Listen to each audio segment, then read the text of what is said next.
सत्यवती को ऋषि पराशर से ये वरदान मिला था कि उसके शरीर से एक ऐसी अद्भुत पुष्प की खुशबू आएगी जो शायद ही इस धरती की नहीं है। राजा शांतनु किसी भी प्रकार से सत्यवती को पाना चाहते थे, इसलिए उनके पिता दास के पास वे पहुंचे और उन्होंने आग्रह किया कि मैं आपकी पुत्री से विवाह करना चाहता हूँ। सत्यवती के पिता दास, जो कि मछुआरों के मुखिया थे, उनके मन में राजनीति थी, इसलिए उन्होंने राजा शांतनु से कहा, अगर आपको मेरी पुत्री से विवाह करना है तो आपको मुझे वचन देना होगा कि मेरी पुत्री के जो पुत्र होंगे वो आगे चलकर राजा बनेंगे। लेकिन राजा शांतनु ने कहा, मैंने अपने पुत्र देवव्रत को युवराज घोषित कर दिया है और आगे चलकर वही राजा बनेगा।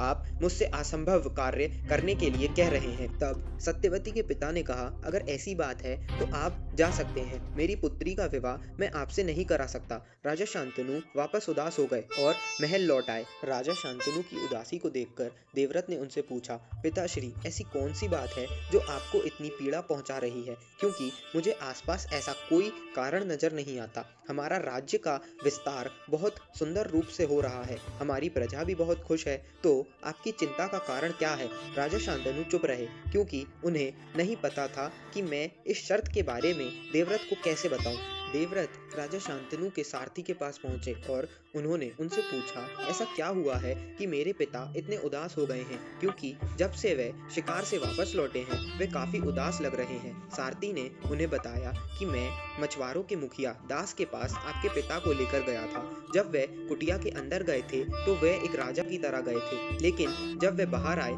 तो उनके चेहरे से रंग उड़ चुका था और वे किसी उदास आदमी की तरह बाहर आए।